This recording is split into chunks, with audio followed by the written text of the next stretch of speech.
We're joined today by Chris Reid, Managing Director of Neometals. Chris, thanks for your time. Thank you very much, David. Pleasure. I am going to touch on gold, but before we get to that, I do want an update, and I think the audience wants an update on the lithium battery recycling business and what you're doing in that space.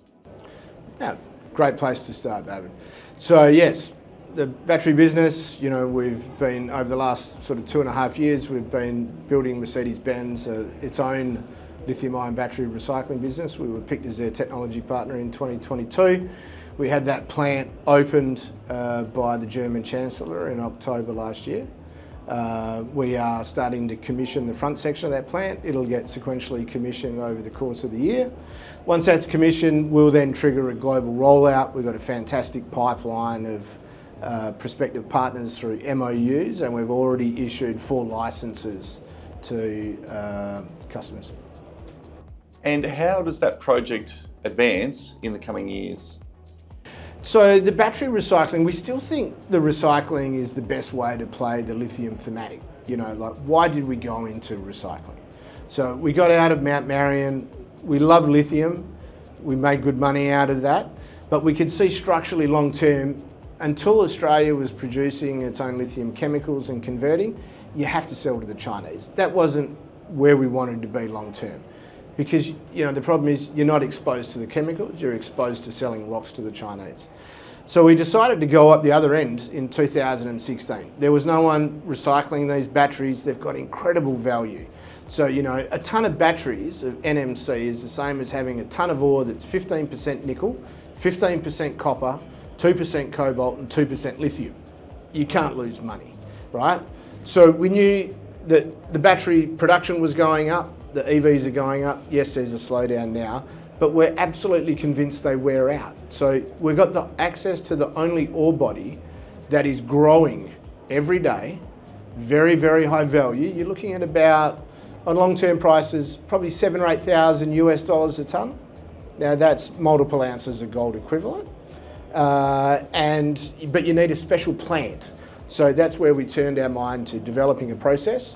Then we partnered with a 150-year-old German plant builder to supply plants. So Mercedes first, these guys invented the modern automobile. So once you get picked by them, once they're happy and they order a commercial plant, like attracts like. So we've got a whole pipeline of car makers, cell makers, some public, some private. So that business, we've got about 50 people in Primobius operating in Germany. We own half of that business.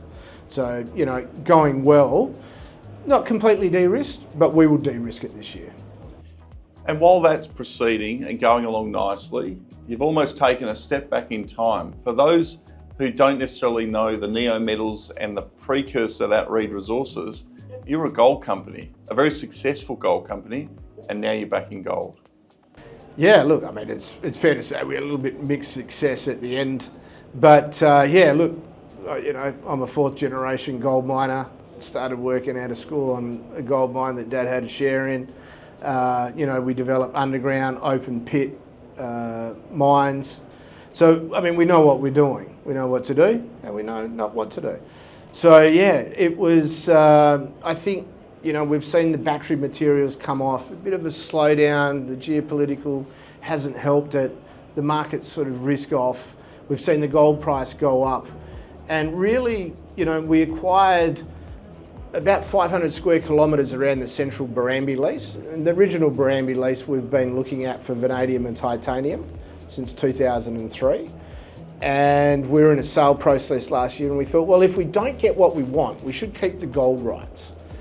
And the best way to do that was to do a gold exploration target, right? We'd never drilled a hole on a 40 strike kilometre greenstone belt between Sandstone and Meekatharra since 2003. It's ridiculous. So the geos basically have gone, pulled all the WOMEX data, 2,000 drill holes, 57,000 metres, 90% of them shallow, no deeper than 60 metres. We come up with an exploration target of 335 to 775,000 ounces. I told the board there might be 60 to 70. So I've never been happier to be wrong. And then I said to the guys, that's incredibly large for a target and very, very specific. And they said, well, Chris, it's no surprise because with that amount of drilling, but no exploration for a long time, you've got a lot of non-JORC compliant material. And I thought, wow, okay, so where are we going to start? And they said, well, we need to start at ironclad. I said, well, okay, why would we start at ironclad? Well, it's been grade control drilled. So why would they grade control it? When was that? Oh, that was in the mid-80s. Right. So, okay, it's been grade controlled. So they're going to do a pit? Yep. There's a reserve, or there's a resource, a reserve, and Samson Exploration lodged a notice of intent in 1988 to develop a couple of open pits, a plant, a camp, offices, and an airstrip. I thought, wow, that's not a bad, I didn't know that. That's not a bad starting point. The ironclad's 50 metres from the sandstone Meekatharra Road. So, what do you do? So, I rang up the guys that own the local mill and said, guys, would you like to buy some ore? Sure. And I thought, well, that's great. There's a solution. I don't want to build a mill because then I've got to have a certain amount. It's going to take me so long to drill it, blah, blah, blah. Why don't we just take out a series of golf divots? So if we can pull out in a little pit 250,000 tonnes at 3 gram, you could probably make 35 mil in 6 months, right? So, our strategy, infill and extend. The first one, put down a mining lease, start the approvals. Then go down to the south end, drill, mining lease, put it in the approvals and run a couple of them concurrently and hope to get to an investment decision in 26. Exciting times ahead in the gold space, gold market at the exact right place, infrastructure endowed, and the technical team and the technical know-how to deliver this result. Look forward to following with interest, Chris. Thanks for your time. Thank you, Dad. Been a pleasure.